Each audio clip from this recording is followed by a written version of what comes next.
남편과 저는 소개로 만나 2년 정도 연애하고 결혼했어요. 저희 친정엄마가 사업하는 남자는 아예 생각도 하지 말라고 어릴 때부터 난리셔서 소개도 월급쟁이만 골라서 따로 받기도 했었어요. 그렇게 남편은 직장인이었는데 정말 사람 발작 꼬이려면 암만 피해도 별 수 없더라고요. 글쎄 결혼하고 아이 낳은 후 몇 년 지나 어느 날 언제까지 이렇게 살 수는 없다면서 사업을 해보겠다고 하더라고요. 저는 결혼 후에도 일을 쉰 적 없는 워킹맘이었어요. 둘이 같이 맞벌이를 하고 있고 아이도 한 명인데 지금도 벌이는 충분하지 않냐고 하니까 자기 소원이 돈을 많이 벌어서 저를 쉬게 해주고 싶다고 하는데 그 말을 제가 믿겠어요? 사실대로 말하라니까 언제까지 남 밑에서 일해야 하냐면서 영업부에 오래 있다 보니 거래처와 공장도 다 알고 있다며 자기가 중간 소개를 하는 사업을 해보겠다고 하더라고요. 어차피 아무리 열심히 해도 회사 소속이라 월급에 인센티브도 없고 연말에 보너스 조금 주는 것밖에 없는데 저도 남편 회사 복지가 좀 좋지 않아서 불만이기도 했었고 남편이 같은 일이라도 사업을 하면 돈이 훨씬 잘 모인다면서 자기 동료들 나가서 그렇게 다들 사업 시작했다면서 자기도 한번 시작해보고 싶다고 하더라고요. 주변에서 사업 생각이 있으면 하루라도 젊을 때 시작하는 게 좋다는 말을 듣기도 하고 제가 회사 다니면서 고정 수입이 있으니 그럼 한번 해보라고 허락했죠. 그 후로 몇 년 동안 남편의 사업은 잘 됐어요. 1인 회사로 시작했는데 직원도 8명 정도 두고 작지만 그래도 수입이 꽤 좋게 나왔죠. 영업을 할수록 돈이 되니까 남편은 회사 다닐 때보다 더 열심히 일했고 그 노력의 보상은 만족할 만했어요. 그런데 욕심이 과했는지 남편이 다른 방식으로 사업을 확장해보겠다 하는데 지금까지와는 다른 방식인데 괜찮겠냐고 저는 걱정이 되어 얘기했는데 당신이 뭘 알아? 내가 설명해주면 알아? 내가 다 할 수 있으니까 한다고 하는 거지 시작도 전에 초치고 있어 하길래 저는 그럼 알아서 잘하라고 했어요. 사실 남편 말대로 저는 남편과 다른 업계다 보니 남편이 아무리 설명해줘도 그쪽 업계 용어도 모르겠고 무슨 얘기인지도 잘 모르긴 하더라고요. 암튼 그렇게 호언장담하면서 큰소리 치길래 지금까지도 잘 되고 있었고 앞으로도 잘하겠지 하고 믿었어요. 그런데 남편 회사가 갑자기 망해버렸어요. 웬만하면 힘들어졌다고 표현하고 싶지만 말 그대로 망했어요. 새로운 사업을 시작했는데 그게 생각했던 것과는 달랐고 갑자기 공장과 거래처에서 거래가 끊겨버렸어요. 알고 보니 같이 일하던 직원이 퇴사 후 똑같은 사업을 시작했고 모든 거래처를 빼돌려서 그 직원의 수수료를 더 싸게 해서 고객들을 다 데려갔더라고요. 그뿐만 아니라 들어올 자금이 막혀버리니 돈이 돌아야 하는데 줄줄이 막히기 시작하고 감당이 안 돼요. 정말 순식간에 망해버렸어요. 어렵게 마련한 저희 집도 팔아서 사업 때문에 진 빚을 갚아야 했죠. 막막함 속에 지내다 시댁에 갔는데 시어머니 말씀이 사돈댁에 한번 도와달라고 말씀드려보면 안 되겠니?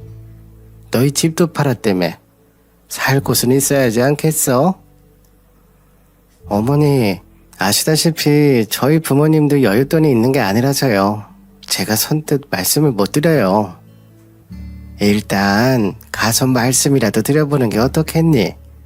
내가 도와주고 싶지만 나도 대출을 더 이상 받을 수가 없다고 하고 못 도와줘서 미안하구나.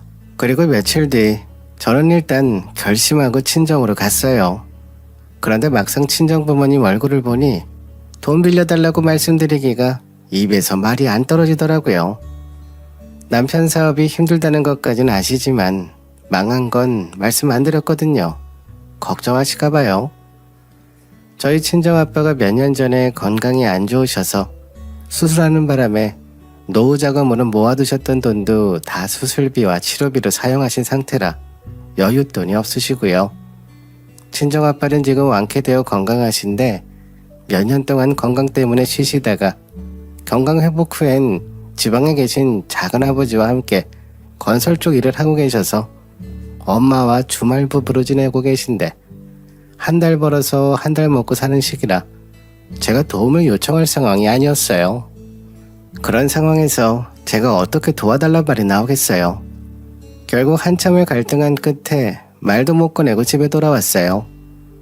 집을 비워줘야 하는 날은 다가오는데 정말 갈 곳은 없고 미치겠더라고요. 그런데 어머니 전화가 왔어요. 내가 생각을 좀 해봤는데 돈으로는 도와줄 수 없고 너만 괜찮으면 같이 합가하는 건 어떻겠냐? 합가요? 어머니, 근데 저희가 들어갈 방이 있나요? 어머니도 불편하시지 않으시겠어요? 어차피 나 혼자 살고 있는데 뭐 집이 넓진 않아도 그래도 니네 가족같이 살 정도는 될 거야. 친정에 돈도 못 빌리는 상황이라며 지금으로서는 이 방법이 최선인 것 같다. 저는 남편과 상의해보겠다고 말씀드리고 그날 밤 남편과 상의 끝에 당장 길바닥에 나가는 것보단 낫겠다 싶어서 합가하기로 결정했어요. 부모님께 도와달라고 말씀드려도 그럴 상황이 못 되는 걸 뻔히 아는데 미안해하시고 힘들어하시는 모습은 보고 싶지 않았거든요. 저희는 결국 시댁에 들어가 합가하게 됐어요. 직장도 버스 탔다 전철 갈아타고 1시간은 가야 하는 거리고요. 아침마다 지옥버스와 지옥철은 정말 사람에 밀려다니게 되더라고요. 차를 가지고 다니면 좀 편하고 시간 단축도 되겠지만 기름값이 아까워서 그냥 대중교통으로 다니게 됐어요. 시댁집은 오래되어 곳곳이 금이 가 있을 정도로 안 좋긴 했는데 그래도 아주 좁은 집은 아니었어요. 어머니는 그래도 세 식구 사는데 큰 방 필요하지 않겠냐며 안방을 양보하셨어요. 안방에 있던 어머니 장롱과 침대도 다 빼야 해서 방 하나는 어머니 주무시는 방, 다른 방은 거의 창고처럼 물건들을 다 몰아넣었죠. 다행히 안방에 화장실이 있어서 따로 사용하긴 좋았어요. 저희 집 물건들이 안방에 채워지고 작은 방에도 넣고 그래도 못 들어가니 나머지 물건들은 보관이사에 맡겨뒀어요. 이사하고 방에서 한숨이 푹 나오더라고요. 남편은 여보 미안해. 힘들게 해서 우리 딱 1년만 버티자.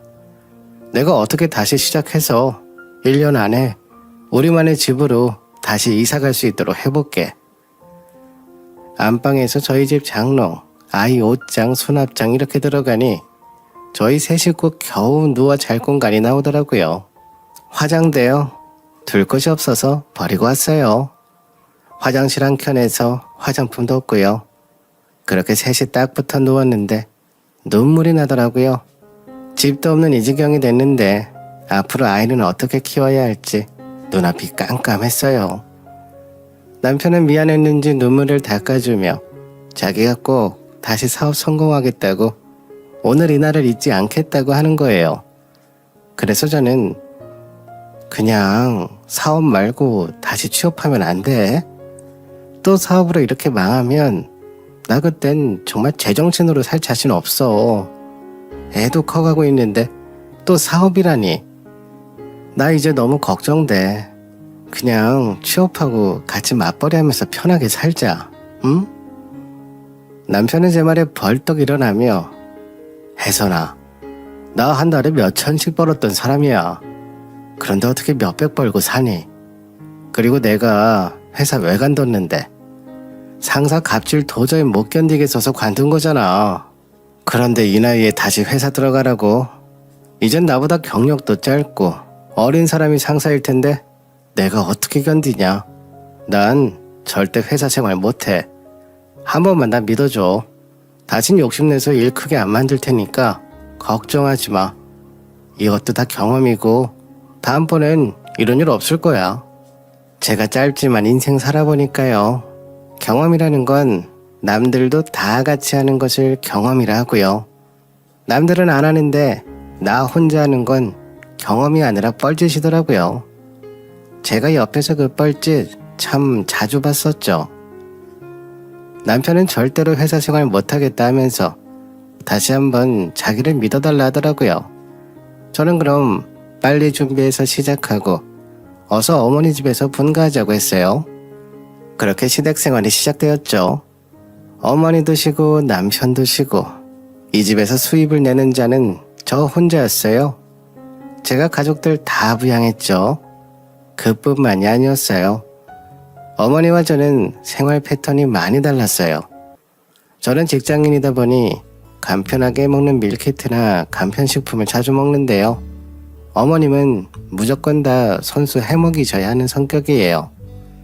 그래서 저는 주로 대형마트에서 장을 보는데 어머니는 전통시장에서 식재료를 사오셔서 반찬과 요리를 하세요. 물론 직접 해서 먹으면 좋긴 하죠. 어머니 세대분들은 직접 음식하는 분들 많으시잖아요. 근데 문제는 그걸 저에게 강요하세요. 직장에서 집까지 왕복 2시간이라 아침 7시에 출근해서 집에 오면 7시 반에서 8시인데 처음에는 음식을 해주시더니 며칠 뒤에 얘, 며느리 밥 차려주는 시애미가 어딨니? 그동안은 내가 눈치껏 놔둬봤는데 내가 밥 차리는 게 아주 당연시가 됐네. 이제부턴 네가 준비하거라 하시더라고요. 저는 알겠다 말씀드리고 그 다음부터 퇴근 후 밀키트나 반찬을 사오거나 간편식을 먹거나 너무 피곤한 날에는 배달 음식으로 먹었어요. 그런데 어머님이 매일 이렇게 먹으니 돈도 안 모이고 가족들 모두 살쪄서 건강도 해친다면서 음식을 손수 다 만들어서 7첩 이상 차려줄 수 있도록 하라고 하시는데 힘들어서 도저히 그렇게 못하겠다 했죠.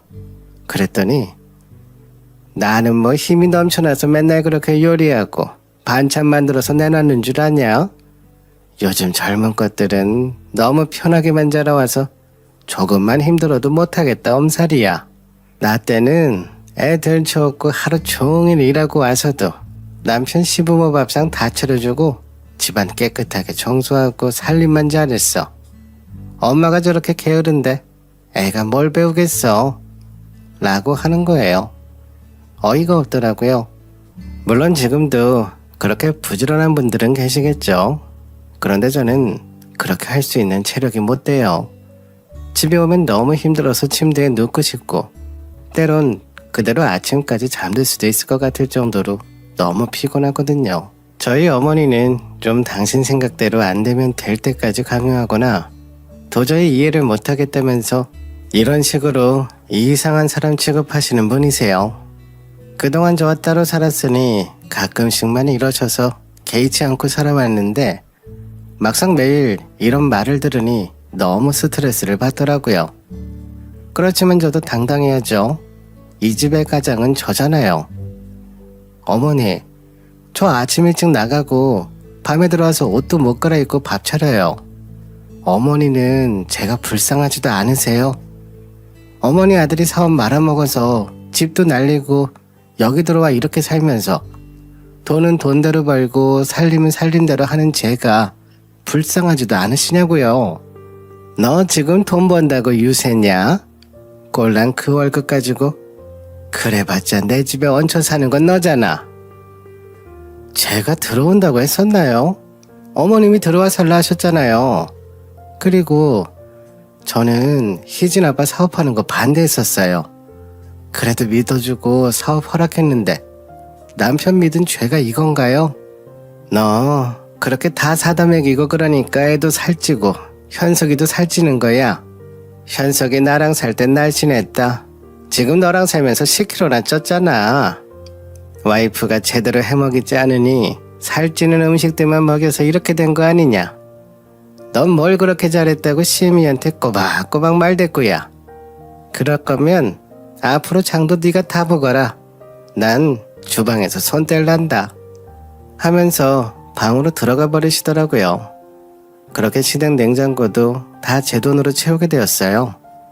어머니도 연금으로 들어오는 돈이 있으시고 소일거리 정도 하셔서 사는데 지장 없으신데 합가 후 제 월급으로 어머니까지 전부 다 먹여 살리고 있더라고요. 이 기막힌 상황에서도 시어머니는 반찬 투정까지 하더군요. 회사에서 늦게 오느라 도저히 출처까진 못하겠어서 반찬 몇 가지는 제가 하고 몇 가지는 반찬 가게에서 사고 그렇게 차렸는데 또 정성이 없다느니 네 음식은 설탕을 들이부었냐며 달아서 못 먹겠다느니 국은 또 왜 이렇게 짜게 했냐니 요리에 정성이 없으니까 이렇게 맛이 없지 않냐면서 애 키우는 엄마가 음식 솜씨가 이렇게 없어서 되겠냐며 식사 때마다 뭐라고 하더라고요. 제가 참다 못해 남편에게 말했어요. 우리 분가하자. 어딜 가든 여기 방보다 넓을 거 아니야.